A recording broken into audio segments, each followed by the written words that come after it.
How do you do, ladies and gentlemen? Happy Friday to you all. This is Ben Burney, the old maestro, and all the old lads, about to fling a bit of a broadcast for all of Uncle Sam's war workers and our cousins up in dear old Canada.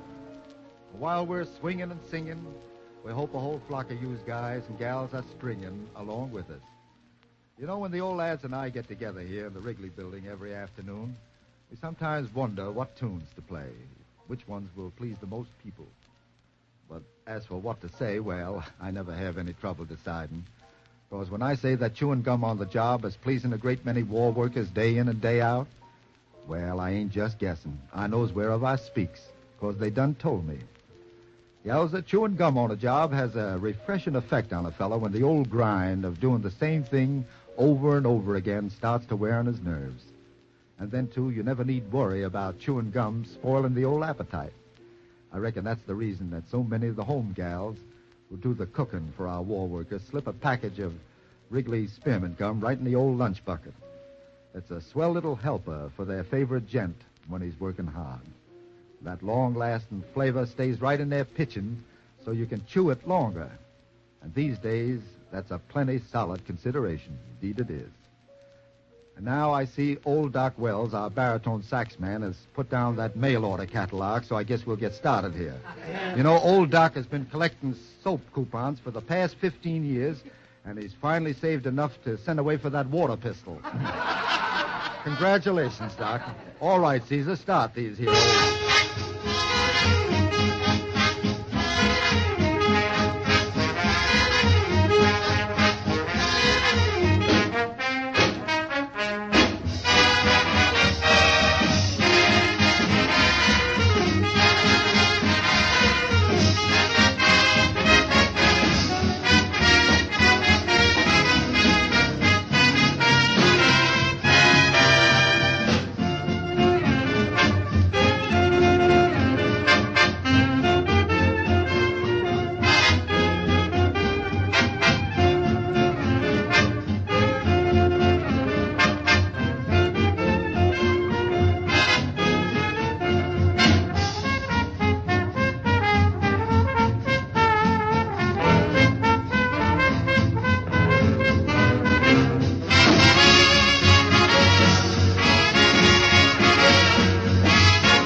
Nicely done, nicely done.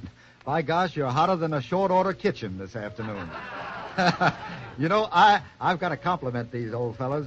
What with with all the old codgers talking on the radio, and after Lou Holtz yesterday saying that our trumpet player, old Axel, should be the comedian on this show.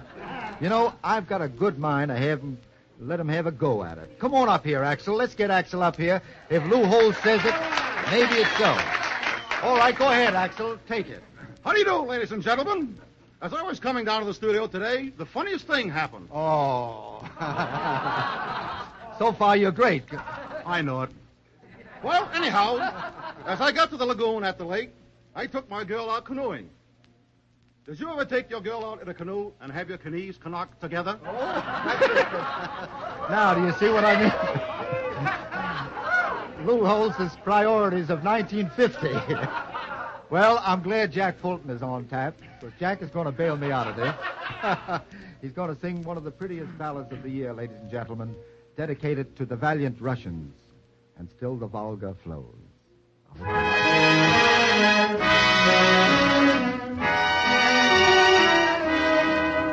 Where meadows once were so fair, her fields are silent and barren. Every hill, every street, every lane knows heartache and sorrow and pain. Again and again.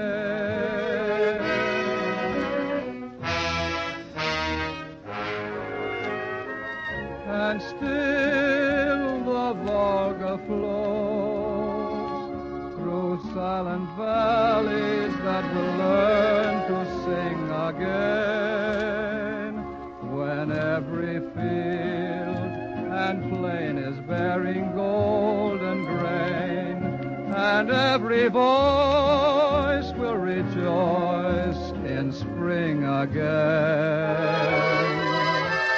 And still she rolls along, the mighty heartbeat of defiant winter snows. Her star will rise again in peaceful skies again, and never fall while the boat flows.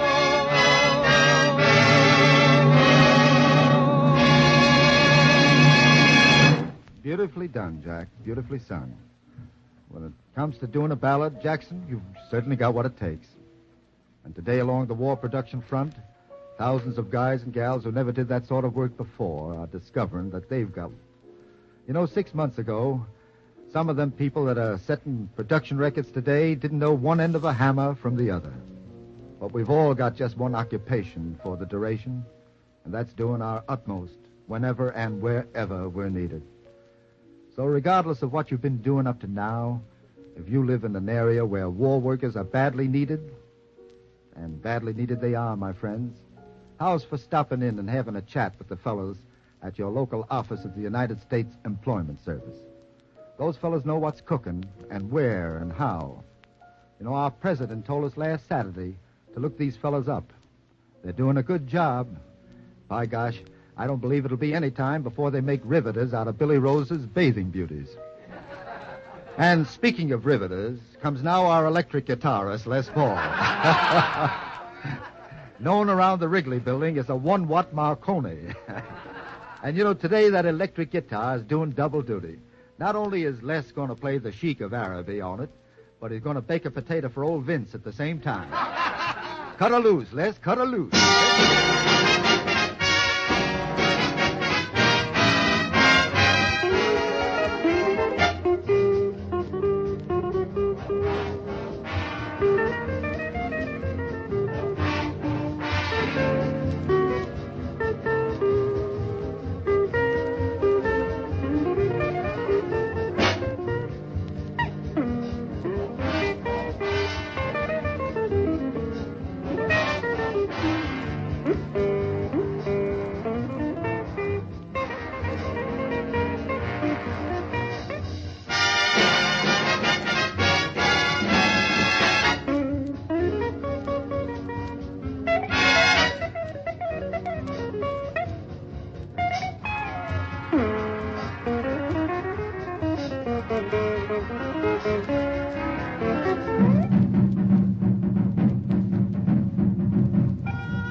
Oh, dear, for the sake of the Columbia librarians, that was the Sheik of Araby. Although Les burnt him out of recognition. Well, what's next on this here opera? Well, bet on my horses and meet me at the soup kitchen. If it ain't little Elise Cooper and the King's Jesters. Well, what's on the skillet, chillin'? Well, Maestro, the Jesters and I are going to sing I May Be Wrong, But I Think You're Wonderful. Oh, I see. You and the Jesters are going to sing, huh? But you didn't ask me if I'd care to join. Well, gosh, Maestro, we didn't think we should ask you to sing with us. We were afraid to. Ha ha. Why, my dear children, I'd jump at the chance. I know. That's what we're afraid of. Quiet, everyone. Man sulking. Start them off, Caesar, will you?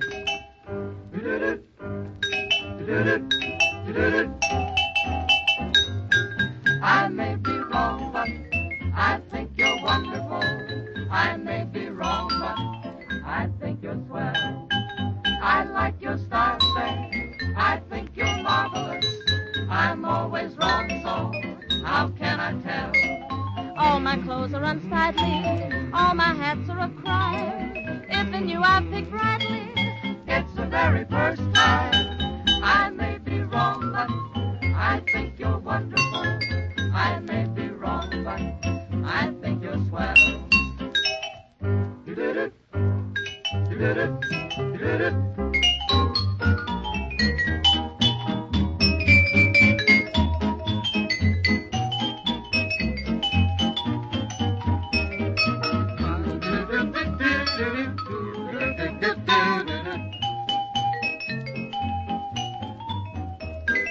I may be wrong, but you're wonderful. I may be wrong, but gee, I think you're swell. I like your style, say. You're marvelous. I'm always wrong, so how can I tell? All my clothes are unsightly. All my hats are a crime. If in you I pick brightly, It's the very first time. I may be wrong, but I think you're wonderful.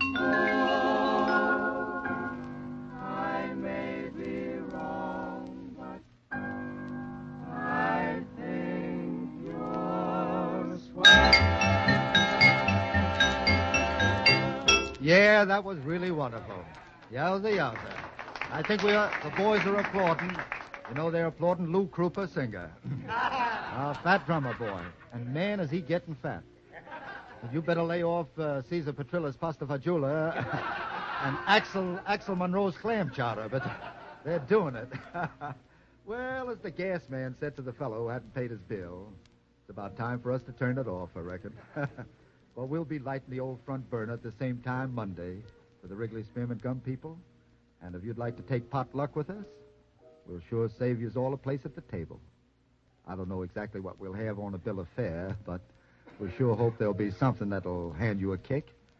As for me and all the old lads, we always get a kick out of these little programs, doing a little something in a small way for you folks who are doing so much in a big way. So we hope we'll be seeing you Monday. And meantime, you guys and gals that are keeping things rolling along the old night shift, I expect sometimes you might have a battle with old Sam Shut-Eye along in those wee small hours, Well, the next time the eyelids begin to flutter, try chewing a refreshing piece of Wrigley Spearmint Gum. Lots of folks I've heard from tell me that when their noggin begins to nod and their eyes get a little hazy, chewing gum kind of helps perk them up and makes them feel fresh as a daisy. So pick up a package of Wrigley Spearmint before your next trick and start a-chewing. Remember, my friends, it's the chewing that does the doing. Yowza. And now the time has come to say au revoir and a bit of goodbye. The time to quit, unfortunately, is drawing nigh. But don't forget, if you want the old work to hum, chew good old Wrigley Spearmint Gum. So long, upon cheerio, a bit of a tweet. God bless you, and goodbye.